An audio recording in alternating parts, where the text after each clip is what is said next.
श्री राधा कृष्णाभ्याम नमः। भगवान श्री कृष्ण की कथाओं का आश्रय लेने वाले भक्तजनों, मैं संध्या रानी महात्मा वेद व्यास जी एवं गुरुजनों की आज्ञा से श्रीमद् भागवत महापुराण के दशम स्कंद के 53वें अध्याय को प्रारंभ करती हूँ। अध्याय 53 रुक्मणी हरण।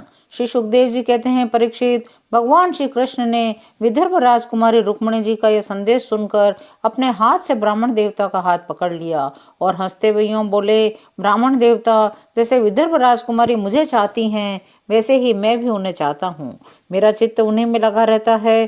कहाँ तक कहूँ, मुझे रात के समय नींद तक नहीं आती। मैं जानता हूँ रुक्मी ने द्वेषवश मेरा विवाह रोक दिया है, परंतु ब्राह्मण देवता, आप देखिएगा, जैसे लकड़ियों को मत कर एक दूसरे से रगड़कर मनुष्य उनमें से आग निकाल लेता है, वैसे ही युद्ध में उन नामधारी क्षत्रिय कुल कलंकों को तहस नहस करके अपने से प्रेम करने वाली परम सुंदरी राजकुमारी को मैं निकाल लाऊंगा। तब उन्होंने सारथी को आज्ञा दी, दारुक, तनिक भी विलंब न करके रथ जोत लाओ। शूर नंदन श्री कृष्ण ब्राह्मण देवता को पहले रथ पर चढ़ाकर आप भी सवार हुए। उन शीघ्रगामी घोड़ों के द्वारा एक ही रात में आनर्थ देश से विदर्भ देश में जा पहुंचे। कुंडिन नरेश महाराज भीष्मक अपने बड़े लड़के रुक्मी के स्नेहवश अपनी कन्या शिशुपाल को देने के लिए विवाहोत्सव की तैयारी करा रहे थे। राजा भीष्मक ने पितर और देवताओं का विधि पूर्वक पूजन करके ब्राह्मणों को भोजन कराया। नियमानुसार स्वस्ति वाचन भी। सुशोभित दांतों वाली परम सुंदरी राजकुमारी रुक्मणी जी को स्नान कराया गया। उनके हाथों में मंगलसूत्र कंकन पहनाए गए, कोहबर बनाया गया, 2 नए नए वस्त्र उन्हें पहनाए गए, उत्तम उत्तम आभूषणों से उन्हें विभूषित किया गया। राजा भीष्मक कुल परंपरा और शास्त्रीय विधियों के बड़े जानकार थे। उन्होंने सोना, चांदी, वस्त्र, गुड़ मिले हुए तिल, गोएं ब्राह्मणों को दी। इसी प्रकार चेदी नरेश राजा दमघोष ने भी अपने पुत्र शिशुपाल के लिए मंत्रज्ञ ब्राह्मणों से अपने पुत्र के विवाह संबंधी मंगल कृत्य कराए। विदर्भ राज भीष्मक ने आगे आकर उनका स्वागत सत्कार और प्रथा के अनुसार अर्चन पूजन किया। इसके बाद उन लोगों को पहले से ही निश्चित किए हुए जनवासों में आनंद पूर्वक ठहरा दिया। उस बारात में शाल व जरासंध, दंत वक्र, विदुरथ, पौंड्रक आदि शिशुपाल के सहस्त्रों मित्र नरपति आए थे। वे सब राजा श्री कृष्ण और बलराम के विरोधी थे। राजकुमार ने रुक्मणी शिशुपाल को ही मिले इसी विचार से आए थे। उन्होंने अपने अपने मन में यह पहले से ही निश्चय कर रखा था, यदि श्री कृष्ण बलराम आदि यदुवंशियों के साथ आकर कन्या को हरने की चेष्टा करेगा तो हम सब मिलकर उससे लड़ेंगे। यही कारण था उन राजाओं ने अपनी अपनी पूरी सेना, रथ, घोड़े, हाथी आदि भी अपने साथ ले लिए थे। विपक्षी राजाओं की इस तैयारी का पता भगवान बलराम जी को लग गया। जब उन्होंने सुना कि भैया श्री कृष्ण अकेले ही राजकुमारी का हरण करने के लिए चले गए हैं, तब उन्हें वहां लड़ाई झगड़े की बड़ी आशंका हुई। यद्यपि वे श्री कृष्ण का बल विक्रम जानते थे, फिर भी भातृ स्नेह से उनका हृदय भर आया।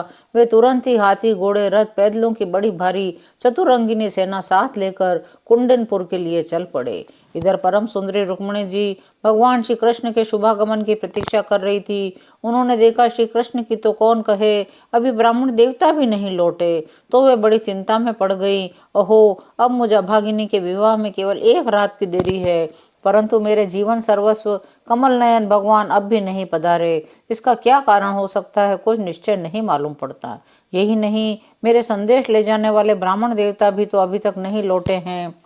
ठीक है, मेरे भाग्य ही मंद है। विधाता और भगवान शंकर भी मेरे अनुकूल नहीं जान पड़ते। यह भी संभव है रुद्र पत्नी गिरिराज कुमारी सती पार्वती जी मुझसे अप्रसन्न हों। रुक्मणी जी इसी उधेड़बुन में पड़ी हुई थी। उनका संपूर्ण मन, उनके सारे मनोभाव भक्त मन चोर भगवान ने चुरा लिए थे। उन्होंने उन्हीं को सोचते सोचते अभी समय है ऐसा समझकर अपने आंसू भरे नेत्र बंद कर लिए।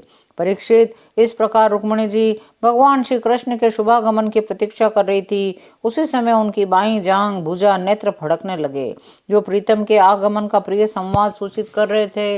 इतने में ही भगवान श्री कृष्ण के भेजे हुए वे ब्राह्मण देवता आप गए। उन्होंने अंतःपुर में राजकुमारी रुक्मणी को इस प्रकार देखा मानो कोई ध्यान मग्न देवी हो। सती रुक्मणी जी ने देखा ब्राह्मण देवता का मुख प्रफुल्लित है, उनके मन और चेहरे पर किसी प्रकार की घबराहट नहीं है। ये लक्षण देखकर वे समझ गईं भगवान श्री कृष्ण आ गए हैं। वे प्रसन्नता से खिलकर ब्राह्मण देवता की अगवानी की। तब ब्राह्मण देवता ने निवेदन किया, भगवान श्री कृष्ण यहाँ पधार गए हैं। राजकुमारी जी, आपको ले जाने की उन्होंने सत्य प्रतिज्ञा की है।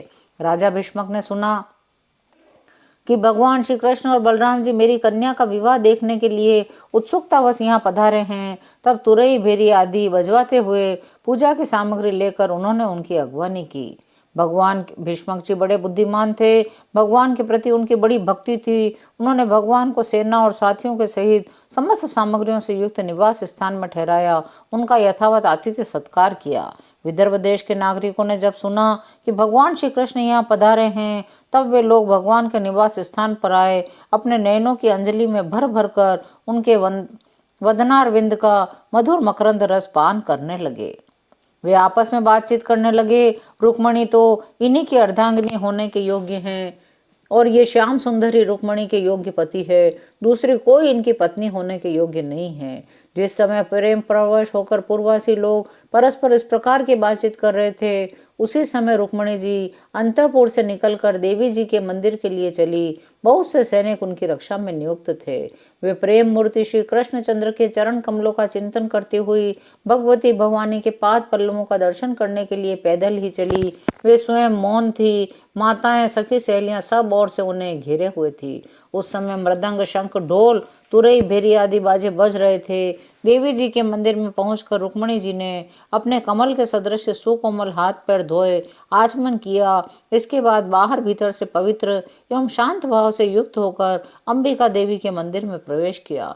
बहुत सी विधि विधान जानने वाली बड़ी बूढ़ी ब्राह्मणियां उनके साथ थी। उन्होंने भगवान शंकर की अर्धांगिनी भवानी को, भगवान शंकर जी को भी रुक्मणी जी से प्रणाम करवाया। रुक्मणी जी ने भगवती जी से प्रार्थना की, अंबिका माता, आपकी गोद में बैठे हुए आपके प्रिय पुत्र गणेश जी को और आपको मैं बार बार नमस्कार करती हूँ। आप ऐसा आशीर्वाद दीजिए कि मेरी अभिलाषा पूर्ण हो। भगवान श्री कृष्ण ही मेरे पति हों। इसके बाद रुक्मणी जी ने जल, गंध, अक्षत, धूप, वस्त्र, पुष्पमाला, हार, आभूषण, अनेकों प्रकार के नैवेद्य, भेंट, आरती आदि सामग्रियों से अंबिका देवी की पूजा की।